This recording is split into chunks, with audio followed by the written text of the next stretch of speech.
I was impacted by Sandy because I live here. So I didn't get to leave and go to Brooklyn somewhere or Upper Manhattan.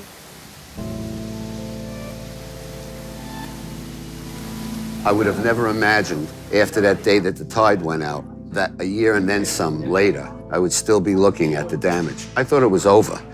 It was just beginning. It was a challenging time. We did not have enough people who evacuated. What it really meant was that seniors and people with disabilities were trapped in these high-rise buildings. We had a giant wake-up call about cities and nature and how these two things come together.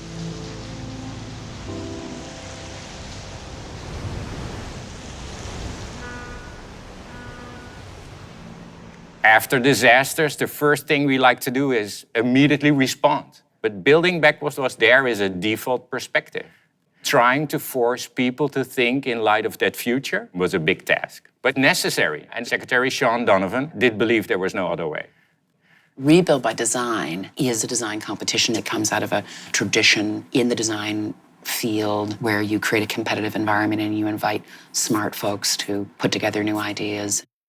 We wanted teams to come forward that thought of the word interdisciplinary, knew what regionalism was.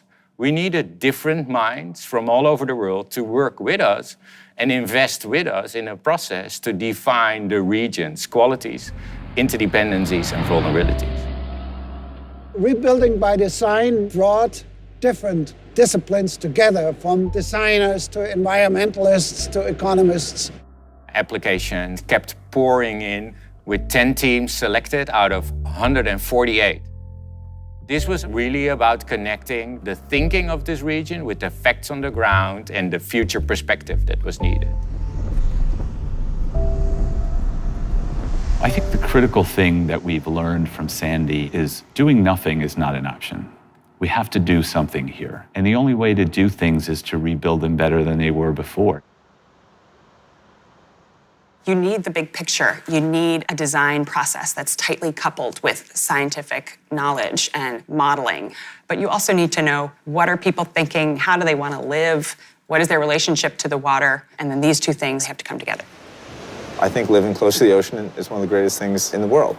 So I want to figure out how we can all live here and work here and be here 100 years from now. I'm from Operation Splash. We're environmentalists. We're talking about the change over here. This was woods. This was all woods. Now it's salt water. How can we improve the quality of the city's neighborhoods at the same time that we're doing storm protection? We actually don't know exactly yet what the right thing for the Lower East Side is. But when we talk about new uses, we really want to hear from the community here. I bet you know what it was you needed when you were on the 4th floor of your building and couldn't get down for 5 days, or worse, the 44th floor of your building and couldn't get down. Any kind of change has to have opportunity for the people who live in those communities to weigh in, to have a voice. You don't have to sell people on resilience. They call it other things, but people have an appetite for building the collective attachment to their place. New York City has about a 2.5-day food supply, and Hunts Point is the heart pumping it all. And so can that flood infrastructure be something that addresses more issues than just keeping water out? Can it be something that helps build community and builds more prosperous businesses? That granular innovation, where the really smart stuff has to happen, has to be born at that hyperlocal level. So it's your knowledge, it's your insight, it's your daily experience. How do we drive innovation across this region? What kind of process can we organize to make that happen? That is the hardest thing, because innovation always has to break rules. We took a very strong stance as to how are we going to live with water in the next century. We cannot block communities from their waterfront and that cultural connection that people have had over millennia.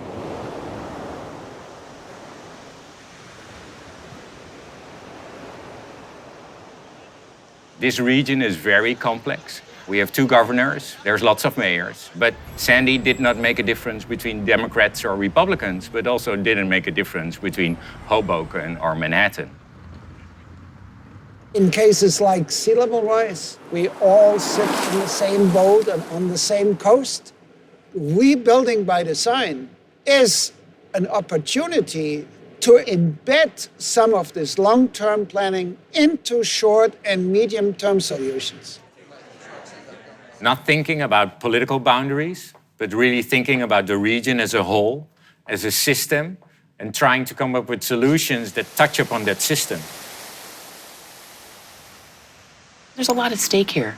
It's about attachment to place. It's about how cities evolve and change. And that's not going to come from an engineer's pencil or an architect's drawing alone. It needs to be integrated with all this really smart local knowledge. And I think that RBD is a great model for that. As long as you stay open-minded, there are always opportunity to bring different disciplines together and work on solutions. We want to make sure that what we invest in today actually still has meaning tomorrow and the day after. We will not leave the region after the designs are presented. The commitment in Rebuild by Design, in building more resilient, in changing the culture when it comes to the future, should not be left alone. So we will all keep on investing in collaborating to get these designs implemented.